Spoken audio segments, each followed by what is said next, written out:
Welcome to Anbarasi kitchen. இன்றைக்கி நாம் அன்பரசி கிச்சனில் என்ன பார்க்க போகிறோம் அப்படின்னா, பேப்பர் வச்சு பூ எப்படி செய்கிறதுன்னு பார்க்க போகிறோம். வாங்க இது எப்படி செய்கிறதுன்னு பார்க்கலாம்.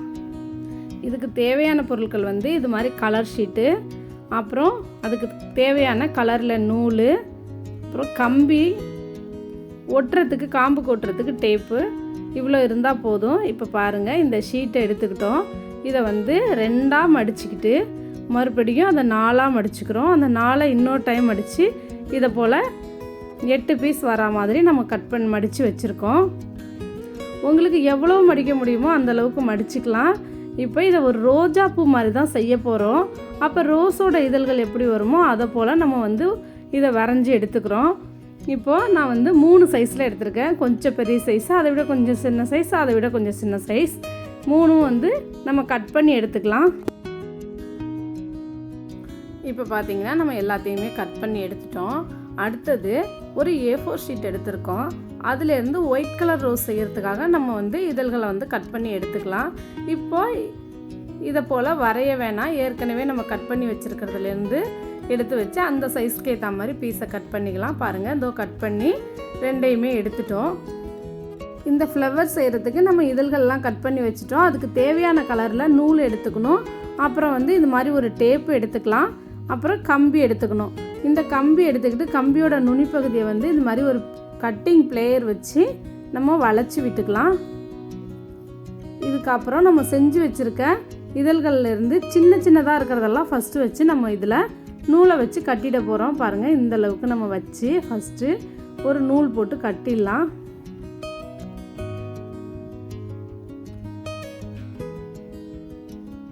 நூலை நல்லா டைட்டாக நம்ம சுற்றி விடணும். பாருங்கள், இப்போ அடுத்த பெட்டல்ஸ் வச்சுருக்கோம்.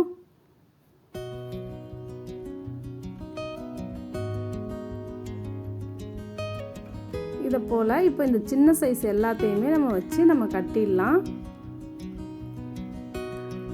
பாருங்கள், கட்டிட்டோம். இப்போ 2க்கு இடையில இன்னொன்று எங்கே வைக்கணும்னு நமக்கே ஐடியா வந்துடும். எந்த இடம் கேப்பாக வருதோ அதில் எல்லாம் வச்சா கரெக்டாக ஆகிடும். அடுத்தது இன்னும் கொஞ்சம் பெரிய சைஸை வச்சு நம்ம சுற்றிக்கிறோம். ஒவ்வொரு தடவையும் சுற்றினோன்னா பூ கட்டுற மாதிரி ஒரு நாட் போட்டு விட்டுறணும். அப்போ தான் பிரியாமல் இருக்கும். இப்போ அதை விட கொஞ்சம் பெரிய சைஸ் இதழ்கள் எல்லாத்தையுமே நம்ம வச்சு கட்டிடலாம். ஒரு ஷீட்டில் நம்ம கட் பண்ணும்போது ஒரு ரோஸ் தான் செய்ய முடியும். அந்த அளவுக்கு தான் இதழ்கள் வரும். பாருங்கள், எல்லாத்தையும் வச்சு நம்ம சுற்றிட்டோம். எவ்வளோ சூப்பராக இருக்குது பாருங்கள்.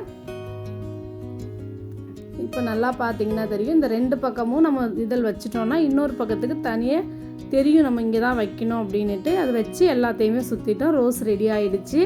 இப்போ இதை போல் கடையில் கேட்டிங்கன்னா டபுள் சைடு கம்மு உள்ள டேப் வந்து கொடுப்பாங்க. நம்ம இந்த க்ரீன் கலரில் வாங்கிட்டு வந்து இதை மாதிரி அந்த காம்பு ஃபுல்லாக நம்ம சுற்றி விட்டுறலாம். பாருங்கள், சூப்பராக சுற்றிட்டோம். இப்போ எப்படி ரோஸ் ரெடி ஆகிடுச்சு பாருங்கள். இதை போல் உங்களுக்கு பிடிச்ச கலரில் என்ன கலர் பேப்பர் இருக்கோ அந்த கலரில் நீங்கள் ரோஸ் செஞ்சு வச்சுக்கோங்க. நாம் வந்து இப்போ 3 கலரில் செஞ்சுருக்கோம். ஒயிட், எல்லோ, ரெட்டு செஞ்சுருக்கோம். இந்த ஒயிட் செஞ்சது வந்து A4 ஷீட்டில் தான் நம்ம செஞ்சுருக்கோம். பாருங்கள், எவ்வளோ அழகாக இருக்குது. சூப்பராக வந்து நம்ம இதை செஞ்சு முடிச்சிட்டோம். அடுத்தது ஒரு ஜாடியில் இதை நம்ம போட்டு எப்படி வைக்கிறது, அரேஞ்ச் பண்ணுறது அப்படின்னு சொல்லிட்டு நான் காமிக்கிறேன் வாங்க. நம்ம செஞ்சு வச்ச ஃப்ளவர்ஸ் எல்லாத்தையும் ஒரு ஜாடியில் அரேஞ்ச் பண்ணி காட்டுறேன் பாருங்கள். இந்த ஜாடியும் நானே தாங்க செஞ்சுருக்கேன். இந்த ஜாடியில் வந்து பிளாக் கலர் வந்து நான் வந்து பெயிண்ட் பண்ணிவிட்டு அது மேலே கம் தடவி ப்ளூ கலர் நூல் சுற்றிருக்கேன். ஒரு சாரீக்கு டிசைன் பண்ணுறதுக்காக இதை போல் நான் வாங்கி பண்ணியிருந்தேன். அதில் வந்து மீதமானத்தை வந்து இந்த ஜாடியில் ஒட்டியிருக்கேன். அது ஓரமெல்லாம் நமக்கு நல்லா தெரியணும் அப்படிங்கிறதுக்காக நான் வந்து ரன்னிங் ஸ்டோன் வச்சு அதை வந்து ஒட்டி விட்டுருக்கேன் பாருங்கள். ரொம்ப சிம்பிளாக இந்த ஜாடி ரெடி பண்ணலாம். இதை நான் அடுத்த வீடியோவில் எப்படி செய்கிறதுன்னு உங்களுக்கு போடுறேன். இப்போ பூக்கள்லாம் எப்படி அரேஞ்ச் பண்ணுறது அப்படின்னு பார்க்கலாம் வாங்க. இது எல்லாத்தையும் எடுத்து அப்படியே இந்த ஜாடிக்குள்ளே வச்சு விட்டுற வேண்டியது தான். பாருங்கள், நம்ம வச்சு அரேஞ்ச் பண்ணிட்டோம். எவ்வளோ அழகாக இருக்குது பாருங்கள். பார்க்குறதுக்கு எவ்வளோ பளிச்சுன்னு எவ்வளோ சூப்பராக இருக்குது பாருங்கள். நம்ம வீட்டில் நம்ம கைப்படையே நம்ம அழகாக செஞ்சு நம்மளோட ஷோகேஸில் வச்சு அதை பார்க்கும்போது இன்னும் நமக்கு அழகாக தெரியுங்க. பார்க்குறதுக்கு சூப்பராக இருக்குது பாருங்கள். நான் அப்படியே எடுத்துகிட்டு போயிட்டு இதை ஷோகேஸில் வைக்கிறேன் பாருங்கள். அந்த இடமே எவ்வளோ பளிச்சுன்னு எவ்வளோ அழகாக இருக்குது பாருங்கள். நீங்களும் உங்கள் வீட்டில் இதை போல் ஃப்ளவர்லாம் செஞ்சு உங்கள் வீட்டு ஷோகேஸை நீங்கள் அழகுபடுத்தி பாருங்கள். உங்களுக்கு இது பிடிச்சிருந்துச்சுன்னா எப்படி இருந்துச்சுன்னு கமெண்ட்ஸில் சொல்லுங்கள். நன்றி, வணக்கம்.